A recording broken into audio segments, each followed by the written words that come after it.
የከተማና መሰረተ ልማት ሚኒስቴር በዘርፉ ያለውን የእውቀት ሽግግር ለማጠናከር አዳዲስ የፈጠራ ሐሳቦችን ለማፍለቅ በሪፎርም ስራዎች ላይ ግንዛቤ ለመፍጠር አውደ ሐሳብ በከተማና መሰረተ ልማት ሚኒስቴር በሚል በየወሩ የውይይት መድረክ ማድረግ ጀምሯል። ለዛሬ በቤት ልማት የትብብርና የውይይት ሞዴል ላይ እኛም ትኩረት አድርገናል።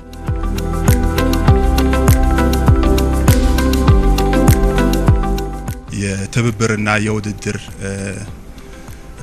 ሞዴል በቤት ልማት በሚል ከክብርት ወይዘሮ ሄለን ደበበ ጋር ውይይት እናደርጋለን ማለት ነው። ይሄን እድል ስላገኘው አመሰግናለሁ። በቀጥታ ለውይይት ወደሚሆኑ ሐሳቦች እሄዳለሁ ማለት ነው። እንግዲህ ከርዕሱም እንደምንነሳው የትብብርና የውድድር ሞዴል በቤት ልማት ይላልና እንደው ትብብር ስንል ምንን ይዛል? በአብዛኛው እንግዲህ በዓለም ላይ ያሉ ሀገራት የተለያየ የኢኮኖሚ ፖሊሲ ይከተላሉ። መንግስታት አንዳንዴ ጠልቀው ገብተው የአንበሳውን ድርሻ ይይዛሉ በኢኮኖሚ ውስጥ። ሌላ ጊዜ ደግሞ መንግስት ኢኔብለር ብቻ መሆን አለበት፣ ህግ ማውጣት፣ ምቹ ሁኔታዎችን መፍጠር፣ ያወጣቸውን ህጎች ማስተግበር ላይ ነው እንጂ ወደ ትግበራ መግባት የለበትም ይባላል። የመደመር መንግስት ደግሞ ቤዝ የሚያደርገው ምን ላይ ነው? የትብብር ሞዴልን ነው መከተል ያለብን። ከኛ ሀገር ነባራዊ ሁኔታ አንፃር ስናየው ትብብር ነው የሚያዋጣን ይላልና ትብብር ስንል የትብብር ሞዴል ስንል ምን ማለት ነው? እንዴት ይገለጻል? ከቤት ልማት አንፃርስ ይሄን ጉዳይ እንዴት እንገልጸዋለን? ክብርት ኩራን ጥሪ የተደረገላችሁ የተቋማት ኃላፊዎች፣ የፕራይቬት ሴክተር የመጣችሁ፣ ከአዲስ አበባ የመጣችሁና የሚኒስቴር መስሪያ ቤታችን ታዳሚዎች እንኳን ለሁለተኛው ዙር የከተማና መሰረተ ልማት የአውደ ሐሳብ የፋየርሳት ቻት ዲስከሽን ላይ እንኳን ተገናኛችሁ፣ እንኳን ተገናኘን ለማለት እወዳለሁ። ጸጋዬ ያነሳው ሐሳብ ያው በጣም ብዙ ጥልቅ የሆነ እይታ ያለው ነው። በተለይ ከሪፎርሙ ወዲህ የመንግስታችን አጠቃላይ ኢኮኖሚውን የሚያይበት የእይታ ሞዴል እንደተቀየረ እናውቃለን። ከዛ ቀደም የነበረው አጠቃላይ ኢኮኖሚው ምን መራበት ሁኔታ አለ፣ የመንግስት ሚና ደግሞ ምን መሆን መቻል አለበት የሚለውን ከነበርንበት አጠቃላይ የኢኮኖሚ ስብራት በመነሳት በመገምገም ፕራይቬት ሴክተሩ ላይ ያለውንም ጥንካሬ ጉድለት በመገምገም እንደ ዓለም ደግሞ እየተሰራባቸው ያለው ውጤታማ የሆኑ የትኞቹ ናቸው የሚለውንም በማየት በዘላቂነት እኛ አስፓየር ወደ ምናደርገው ወደ ፕሮስፐር ወደ ሆነ አገር ወደ መገንባት ፕራይቬት ሴክተሩ የኢኮኖሚው የጀርባ አጥንት እንዲሆን የማድረግ እቅድ ነው ያለን። እንደ መንግስት በሆም ግሮን ኢኮኖሚያችን ላይ ፕራይቬት ሴክተሩን እናሳድጋለን የሚል አንድ አቋምም ስለያዝን መንግስት ምቹ ሁኔታ እየፈጠረ በተለይ ፕራይቬት ሴክተሩ ሊገባ በማይችልባቸው ዘርፎች ላይ የመሪነት ሚናውን ይወስዳል። ያ ሲባል ገበያን የሚፍጠር የኢንተርፕረነራል የሆነ የገቨርንመንት እይታ ኖሮት ገበያ ፈጥሮ አላምዶ ባንድም በፒፒፒ ካልሆነም በተሟላ መንገድ እየገባ በሀገር ውስጥም ከውጭ ሀገርም እየገባ የሚሄድባቸው የኢኮኖሚ ሞዴሎችን ሚዛናዊ ባደረገ መንገድ እየሄድን ፕራይቬት ሴክተሩንም እንገነባለን። የቤት ልማት ታሳቢ ተደርጎ በፖሊሲው ላይ በዚህ ልክ በተዘጋጀው አውደ ሐሳብ ላይ ተገኝተን ሐሳባችን እንድናነሳ ስለሰጠን እድል እጅግ አድርገን እናመሰግናለን። እንደሚታወቀው የአዲስ አበባ ከተማ አስተዳደር ሰፊ የቤት ልማት ፕሮግራም ላይ ከለውጡ ማግስት በዚህኛው ሞዴል በትብብር ሞዴል ገብቶበታል። በዚህም በርካታ በመንግስትም በግሉ ዘርፍም በትብብር ሞዴል በዛ ልክ የተሰማራን ኃይልን ደግሞ ደግፎ ወደፊት ለማምጣት በርካታ ቤቶችን በተለይ ከለውጡ በኋላ ከ380 ሺህ በላይ ቤቶችን በዛ ልክ ዴሊቨር አድርገናል ብለን እናስባለንና እንግዲህ በመንግስት ሲባል በመንግስት ለዜጋው እንግዲህ ቤት ማቅረብ የሚችል ብቻ ሳይሆን የግሉ ሴክተርም በተመሳሳይ መልኩ የራሱን አስተዋጽኦ ሰፊውን ድርሻ ይዞ ሊሄድ በሚችል ደረጃ ነው ስንሰራበት የቆየ ነው። በተለይ አሁን የመጣው የፕራይቬት ቱ ፕራይቬት ከመንግስትም በዘለለ እሱን አፕሪሼት በማድረግ ይህንን አይዲያም ጨምረን ወደ መሬት እያወረድን ሰፊ ለውጥ እየመጣ ነው የሚገኘው። ከዛም በዘለለ ሌሎቹንም ሞዴሎች በተለይ አሁን ወደ ፖሊሲ የመጣበትን አግባብ በጣም አፕሪሼት አደረገው። ብዙ ኮምፕሊኬሽን ስላለ ረጅም ጊዜ ስንጠብቀው የነበረ ስለሆነ በዚህ አጋጣሚ ማመስገን እንፈልጋለሁ። በሃውሲንግ ፖሊሲው በዚህ ልክ በትብብር እነዚህን በተለይ ክቡር ጠቅላይ ሚኒስትር ላውንች ያደረጉልን 1.5 ሚሊዮን ቤቶች እንደሊበር ለማድረግ ትልቁ ነገር እነዚህ ኢንሴንቲቮች ናቸው። እኔ በዋናነት ማነሳው አሁንም ትልቅ ፈተና ይሆናል ብዬ የምገምተው ተጠቅሷል፣ ግን በዝርዝር በተወሰነ ደረጃ አልታየም ብዬ የምገምተው የአፎርዳቢሊቲ አፎርዳቢሊቲ ላይ እንግዲህ የተቀመጡ ኖች አሉ፣ የመሬት አቅርቦትን፣ የፋይናንስ፣ የቴክኖሎጂ። ከዛ ውጪ ግን አሁን ዳይሬክትሊ ያለውን የኮንስትራክሽን ሜቶዶሎጂያችንን በምናይበት ጊዜ 50% ወይም 55% በውጭ ምንዛሬ ላይ የተንጠለጠለ ነው። ኢንዳይሬክትሊ ያሉትን ግብአቶች ደግሞ እነሱን ስንጨምር እስከ 70% ይደርሳል። ስለዚህ አብዛኛዎቹ አሁን ያለውን ሜቶዶሎጂ ተከትለን በምንሰራበት ሁኔታ ከዚህ ከውጭ ምንዛሪ ላይ የተንጠለጠለውን የኮንስትራክሽን ግብአት በተወሰነ ደረጃ እንዲወጣ ካላደረግነው በስተቀር እነኚህ አሁን በመንግስት በኩል ትኩረት ተደርጎባቸው ዋጋ እንዲቀንሱ የተደረጉ አቅጣጫዎች እያሉም ቢሆን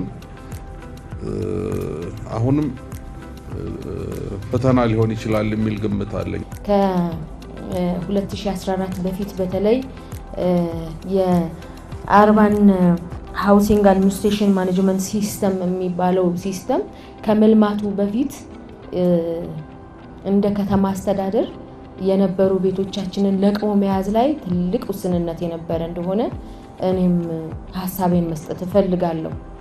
ይሄ ሲስተም ወደ ትራክ ከገባ በኋላም ቶሎ ተቀብሎ ተግባራዊ ማድረግ ላይም በርካታ ውስንነቶች ነበሩ።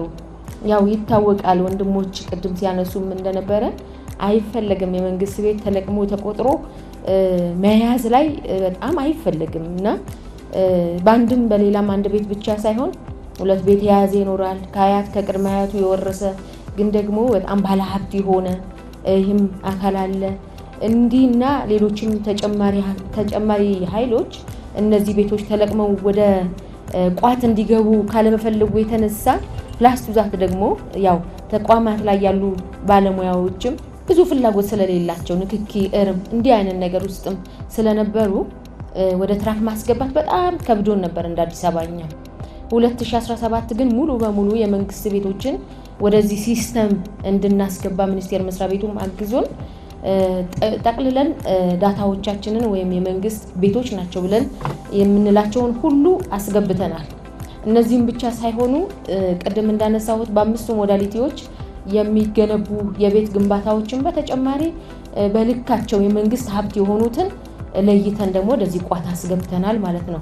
ወደዚህ ቋት ማስገባት ብቻ ሳይሆን አስገብተንም ሎክ አድርገናል።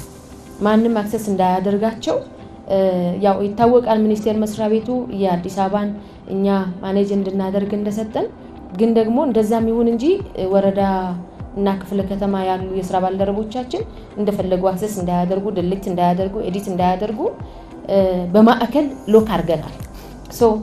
ያስገባናቸው ወደ ቋቱ ያስገባናቸው የመንግስት ሀብቶች ወይም ቤቶች በፍጹም ከእጃችን ሊወጡ አይችሉም የሚል ሙሉ ኮንፊደንስ አለ። ምንድነው የቤት ፖሊሲ ወይም ቤት ላይ መንግስት የሚያራምደው ነገር ምን ሲገኝ ነው ተሳካ የሚባለው? በጣም አሳሳቢ መሆን አለበት። ነው ሜጀረብል መሆን አለበት። ውጤቱ መገለጽ መቻል አለበት። ወደ መሬት ወርዶ ሊያሳካ የሚፈልገውን ጎል ሲያሳካ ነው የቤት ልማት የአንድ የልማት ፖሊሲ መንግስት የሚያራምደው ውጤት ተገኝቶበታል የሚባለው እና እኔ በራሴ እይታ የሚታዩ ብዙ ክፍተቶች ያልተደፈኑ አድሬስ ያልተደረጉ የነገውም ሲታይ ገና በቀላሉ ይፈታል ተብሎ የማያሳስብና ምናልባት በእኔ አረዳድም በጣም ግልጽ ያለ ፖሊሲ የማይታይበት ሁኔታ ነው የሚታየኝ እና እዚህ ላይ ያለኝን ነገር ለመግለጽ ነው። እኛ 130 ሚሊዮን ህዝብ ያለበት ሀገር ላይ አሁን በጣም ክሪቲካሊ ለአገር ችግር የሆነውን ነገር ለመፍታት ሲባል ግን መፍትሄ የሚያሻው ጉዳይ ነበርና ከቤት ፖሊሲው ጋር ተያይዞ በመንግስት እጅ ያሉ ቤቶችና ቦታዎች እንዴት ለቤት ልማት መሳለጥና መብዛት አቅም መሆን እንዲውሉ አይደረግም። የኔ የሚያሳስበኝ ሁሌ ጥያቄ ነው። ብዙ ነው በቤት ልማት ላይ እናውራ ከተባለ ብቻ ሁሉን እዚህ ላይ ማውራት አይቻልም። በዚች ላይ ብቻ የግል አስተያየቴ ነው። የሰው ልጅ ከጥንት ጀምሮ ሁልጊዜ በዘመናት መካከል ሲያስብ ሲነጋገርበት የኖረ ይመስለኛል። በጋርዮሽ ጊዜ ዋሻ ውስጥ ይኖር ነበር። እዛም ሲኖር አካባቢው እንዴት ምቹ አድርጎ ይኖር እንደነበር መጽሐፍት ተሰንደው እናያለን።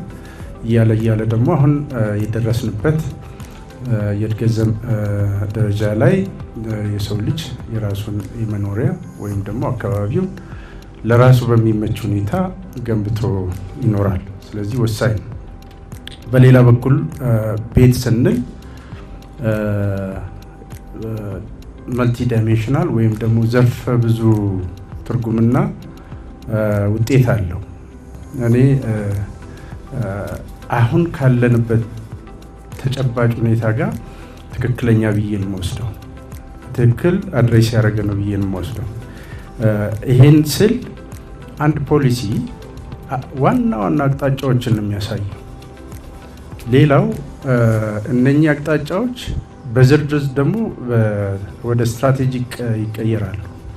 ስትራቴጂዎቹ ደግሞ ወደ ፕሮግራሞች ደግሞ ወደ ፕሮጀክት እያሉ እየተሸረፉ እስከ ቅድም እንደተባለው እስከ ታችኛው የማስፈጸም ሂደቶችን ከላይ እስከ ታች ይሄዳል። ስለዚህ አሁን እንዴት ነው የሚተላለፈው፣ በምንድነው የሚሰጠው የሚለው ከዚህ ከፖሊሲው በታች ባሉ የሚመለስ ይመስለኛል። ግብአት ላይ ትኩረት መደረግ አለበት። እየተደረገ ነው። ለምሳሌ ሴራሚክን ከተወሰነ ጊዜ በኋላ ሙሉ በሙሉ በአገር ውስጥ ለማምረት ብረትም እንደዚሁ አይነት ጅማሮች እሱ ላይ በጣም ትኩረት ተደርጎ ግብአቶቻችን ላይ ካላደረግን በስተቀር አሁን ባለው ሁኔታ ቀደም ሲል ተናገሮችም እንደገለጹት ብሩ ከመግዛት አቅም መዳከም ጋር ብዙ ነገሮችን ከውጭ ከማምጣታችን ጋር ተዳምሮ ቤት ሊኖር የሚችል ዜጋ ጥቂት ነው የሚሆነው እና በተለይ በአገር ውስጥ የሚመረቱ ግብአቶች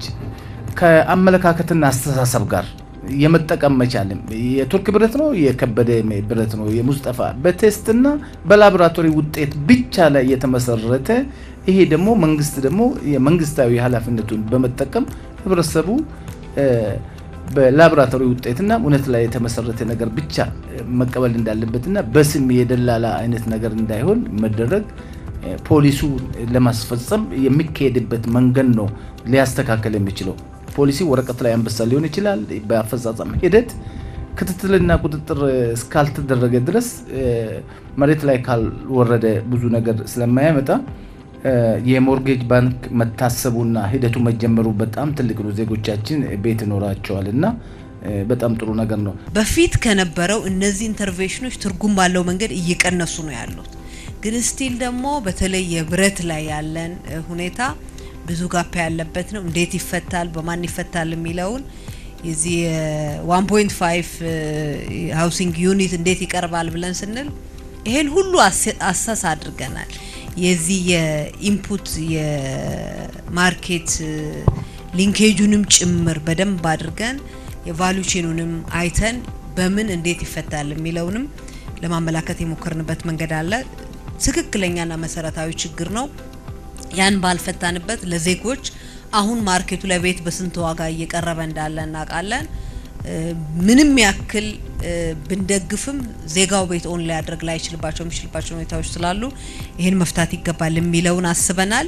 ቤት ልማት አቅርቦት ጋር ተያይዞ ያለውን ችግሮች የዳሰሰ የፖሊሲ ሰነዱን ከመሬት ጋር ከፋይናንሲንግ ሞዳሊቲ ጋር ከፕራይቬት ሴክተሩ ጋር ተቀራርቦ መስራት እና ሌሎችም አጠቃላይ 8 ፒላሮችን በእንደዚህ በአጭር ጊዜ ውስጥ መቅረባቸው በጣም ጥሩ ነገር ነውና በጣም ብዙ መረዳት ችለናል። በተለይ ደግሞ ከፕራይቬት ሴክተሩ ጋር በእንደዚህ አይነት መልኩ ፖሊሲው ፖዚቲቭ የሆነ አመለካከት ኖሮት ኮላቦሬት አድርጎ ሊሰራበት የሄደውንም አፕሪሺየት እያደረኩኝ ቀደም ሲል ሲሰራበት የነበረው የሞርጌጅ ፋይናንሲንግ ሲስተምንም አሁን ላይ አምጥቶ ፖሊሲው ማካተቱና ይህንን የፋይናንሲንግ ፕሮብሌም ለመቅረፍ የሄደበት ርቀት በጣም አፕሪሺየት የሚደረግ ነው። ከዚህ ጋር ተያይዞ ምናልባት የሚኖረኝ ጥያቄ እነዚህ ፖሊሲው የዳሰሳቸውን ወደ 8 ፒላሮችን ተግባራዊ ከማድረግ አኳያ ሚኒስቴር መስሪያ ቤቱ የሄደበት ወይንም ደግሞ የወሰደው ኢኒሺዬሽን ለምሳሌ አፎርዳቢሊቲ ከመሬት ጋር ተያይዞ ከሞርጌጅ ፋይናንሲንግ ጋር ተያይዞ የተጀመሩ ስራዎች ካሉ እነሱ ብሪፍ ቢደረጉልን የሚል ጥያቄ ለማንሳት ነው። አመሰግናለሁ። እንደ አቅጣጫ የሚያስቀምጥ ነው በብዛት በሀገር ውስጥ መሸፈን አለበት የሚል ዳይሬክሽን ይዘን ነው። በሀገር ውስጥ መሸፈን አለበት የሚል ነው። እንዴት ይሸፈናል? ባለሀብቱ እንዴት እዚህ ላይ ይሰራል? አዳዲስ ፋክተሪዎችም ይሁን ያሉ ፋክተሪዎችን በአቅማቸው እንዲያመርቱና አዳዲስ ፋክተሪዎች ደግሞ ወደዚህ በተለያዩ ኢንሴንቲቭ ሜካኒዝሞች ሊገቡ ቅድም በቤት ልማት ዘርፉም የተሳተፉ ይሁን የቤት ልማት ግብአት አምራቾች ላይም እንደዚህ አይነት ድጋፎች እንዲኖሩ የፖሊሲ ማቀፍም የሰጠበት ሁኔታ አለ። እይታው ተገቢነት ያለው ነው የሚል ነገር ነው ያለኝ። አሁን መንግስት ቁጭት ወስዶ ነው ይሄ ነገር በዘላቂነት መፈታት መቻል አለበት፣ ለማርኬቱ ብቻው መተው የለበትም፣ በትብብር ሞዴል እንፈታለን የሚል ስራ የተጀመረውና አሁን ውጤቱን አላየንም። ወደ ውጤት በወሰድናቸው እርምጃዎች ሳምሃዊ የመጡ ያሉ ለውጦች አሉ፣ ግን በቂ አይደሉም። ጋፑ ሰፊ ስለሆነ ብለን ነው ወደ ፖሊሲ ድራፍት የገባ ነው። ከደርግ ሪጅም ጋር ተያይዞ በተነሳው ላይ እውነት ነው ኢንተርናሽናልም ደርግ ሲንግ ላይ ዜጎችን ጠቅሟል የሚል በደንብ ኢንተርናሽናልም እውቅና አግኝቷል። ብዙ ሰው በርሶድም የሚያሉ ሌሎችም ሰዎች እውቅና ይሰጣሉ።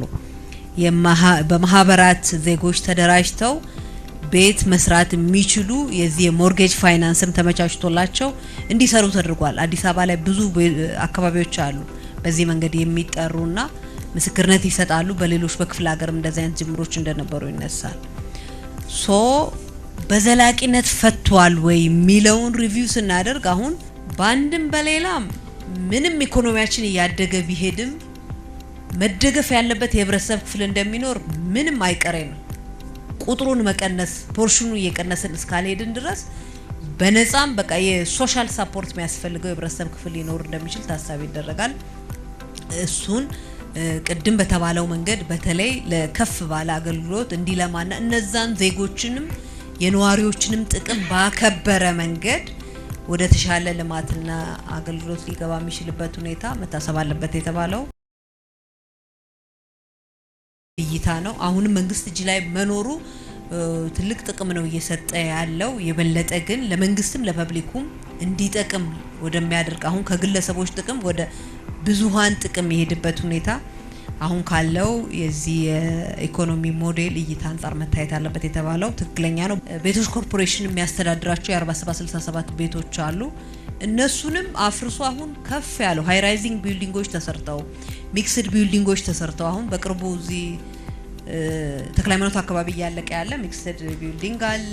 ሌሎች በከተማችን በተለያዩ አካባቢዎች ላይ እነዚህ መሬቶች ላይ ነው በጣም ከፍ ያለ ቢልዲንግ እየተሰራና ለላቀ አገልግሎት እየዋለ ከዛ የሚገኘው ገቢ ደግሞ መልሶ ቤት እየተሰራ የሬንት ፕራይሱም አጀስ እየተደረገ በተለይ ሃውሲንግ ኮርፖሬሽን በሪፎርሙ በጣም እንደ አንድ የመንግስት የልማት ድርጅት ሆኖ ገቢ ያመነጨም በሚያገኘው ገቢ መልሶ ኢንቨስት እያደረገ በከፍተኛ ሁኔታ መሬት ዩቲላይዝ እየተደረገ ያለበት ሁኔታ ነው ያለው። ሪኮመንዴሽኑ ግን ሊያሰራ መቀየር መቻል ያለበት ሁኔታ ስለሆነ ወስደን የምናየውና እየሰራን ያለበት ልንሰራ የሚገባው ጉዳይ ነው የሚለውን ለማለት ነው። በአጠቃላይ ያነሳችሁት ሀሳብ የሰጣችሁን ግባት የበለጠ አሁን በሀገራችን እየታየ ያለውን ዜጎቻችንን ለመኖር በጣም ፈታኝ እያደረገ ያለው በተለይ አዲስ አበባና ሌሎች ትላልቅ ከተሞች ላይ ዜጎቻችን ከከተማ በጣም ሰግሪጌትድ ሆነው እንዲወጡ እያደረገ ያለው የቤት ችግር ሊፈታ የሚችል ፖሊሲ በመንግስት በኩል ተወስዶ ጸድቋል። ይሄን ፖሊሲ የሚያስተገብሩ ፕሮግራሞችን እየቀረጽን ነው ያለነው። ይሄንን በዚህ በትብብር ሞዴል መንግስት ብቻውን ሊፈታ አይችልም። መንግስት የመንግስት ድርሻ ይኖራል፣ የፕራይቬት ሴክተሩ ድርሻ ይኖራል። የሁሉም የባለ ድርሻ አካላት በጋራ ሆነን የዜጎቻችንን ችግር በቀጣይ ባሉን አመታት ፈተን ዜጎቻችን በሀገራቸው በከተሞቻቸው ተደስተው አክሰስም ኦንም አድርገው የሚኖሩበትን አማራጭ በጋራ እንፈጥራለን ለማለት ነው። እጅግ አመሰግናለሁ። እሺ ክብርት ሚኒስትርን በጣም እናመሰግናለን። ለተነሱ ጥያቄዎች በቂ ማብራሪያዎች ተሰጥተዋል። እንግዲህ አውደ ሀሳቡም የነበረው ምንድነው የትብብርና የውድድር ሞዴል በቤት ልማት የሚል ነውና ባላንሱ የቱ ጋር ነው ብለን ስንጀምር አይተን ነበርና ከቤቱ ሲነሳ በደርግ ጊዜ እንዲነበር በኢህአዴግ ጊዜ እንዲነበር ተብሏል። ደርግ እንግዲህ እንደምታውቁት አብዛኛውን ፕራይቬት ሴክተሩ የቀጨጨበት ጊዜ ነበረ። ምክንያቱም ቤት ሲሰራ ይወረስበታል ተጨማሪ ቤት ከሰራ። ስለዚህ ፕራይቬት አሁን ላይ ዛሬ ላይ ምን ጠይቀው ያልፈጠርነው ፕራይቬት ሴክተርም ነው የታለ ብለን በትብብር እንስራ ምንለው። ስለዚህ ልኩ የቱ ጋር ነው ብሎ ወርቃማው ሚዛን መጠበቅ አሁንም እንዳለብን ልምድ ወስደን ነው። ክብርት ሚኒስተር እንዳሉትም ፖሊሲው ሲዘጋጅም ጥናትን መሰረት አድርጎ ነው። በኃይለ ሥላሴ ጊዜ ምን ነበር፣ በደርግ ምን ነበር፣ ኢህአዴግ ምን ነበር፣ የለውጡ መንግስት ምን ሰራ፣ ፖዚቲቭ ነገሮች ከሁሉም ይወሰዳሉና ይሄንን አድርጎ ግን መርሁ ምንድነው የትብብርና የውድድር ሞዴልን ቤዛ አድርገን እንስራ ነው። እንደተባለውም ፖሊሲ ላይ ሁሉም ነገር ደግሞ አይቀመጥም። አሁን የቀበሌ ቤቶች እንዴት ይሁኑ ከደረጃ በታች ፖሊሲው አንዱ ብሎ መሬት ሳቀርብ ብሎ ያስቀመጠው ምንድነው? ክብርት ሚኒስትር አስቀምጠውታል። ከደረጃ በታች የሆኑ ቦታዎችን ከአገልግሎት በታች የሆኑ ቦታዎችን ወደ አገልግሎት እናስገባለን። በግልጽ እኮ በመንግስትም ይያዝ በግልም ይያዝ ከደረጃ በታች ከሆነ በመልሶ ማልማት እየሰፋ ይሄዳል። ዜጎች ግን የማይፈናቀሉበት ሁኔታ ይመቻቻል እንጂ ዋንስ ይዘውታል ተብሎ የገበሬውን መሬት ሽሚያ ላይ አንሄድም በሚል ነው የተቀመጠው። ስለዚህ ክሊርሊ ተቀምጧል ማለት ነው። እነዚህን ደግሞ ለመፈጸም ምንድነው ፕሮግራሞች ተዘጋጅተዋል። እንዴት ይወርዳል የተባለው የከተማ ቤት ልማት ፕሮግራም፣ የገጠር ቤት ልማት ፕሮግራም እንደዚሁም ደግሞ የቤቶች መረጃና አስተዳደር ፕሮግራም ስፔሻሊ ከቀበሌ ቤት ጋር ተያይዞ የተነሳው ራሱን የቻለ ፕሮግራም ያስፈልገዋል ተብሎ በፕሮግራም ደረጃ ተቀምጧል። የከተማውን ስናይ አሁን 1.5 ብለን የምንሰራው የዝቅተኛና መካከለኛ ገቢ ዜጎች የቤት ልማት ፕሮግራም አለ። እንደዚሁም ደግሞ የከፍተኛ ፕራይቬት ሴክተሩ ያቀርበዋል የሚባለው የከፍተኛ ዜጎች የቤት ልማት ፕሮግራም አለ። ሰው እንዴት ይጠቀማል? ከትብብርና ውድድሩ ነው የሚጠቀመው። መንግስት በትብብርና ውድድር ቤቶቹን ከፕራይቬት ሴክተር ጋር ሰርቶ ሲያገኝ እኮ ዝቅተኛና መካከለኛ ገቢ ላላቸው የህብረተሰብ ክፍሎች ነው የሚያቀርበው። ዜጎች ተጠቃሚነታቸው አይቀርም። ዘ ኦንሊ ቲንግ የቀረው ምንድነው? መንግስት ውስጥ ገብቶ ራቴ ገነባለው ራቴ ዲዛይን አደርጋለው ከሚለው ነገር ይወጣና ፕራይቬት ሴክተሩ በአቅሙ ልክ ይሳተፋል፣ መንግስትም በሚችለው ልክ ይሳተፋል። ከሚሰሩ ቤቶች ደግሞ አትዘኢንት ጠነከረ ይሄዳል የሚል ነውና በደንብ ማብራሪያ ተሰጥቶበታል። እንግዲህ የዛሬው ፕሮግራማችን ይሄን ይመስላል። ፕሮግራማችንን በዚሁ እናጠናቀቃለን። አመሰግናለሁ።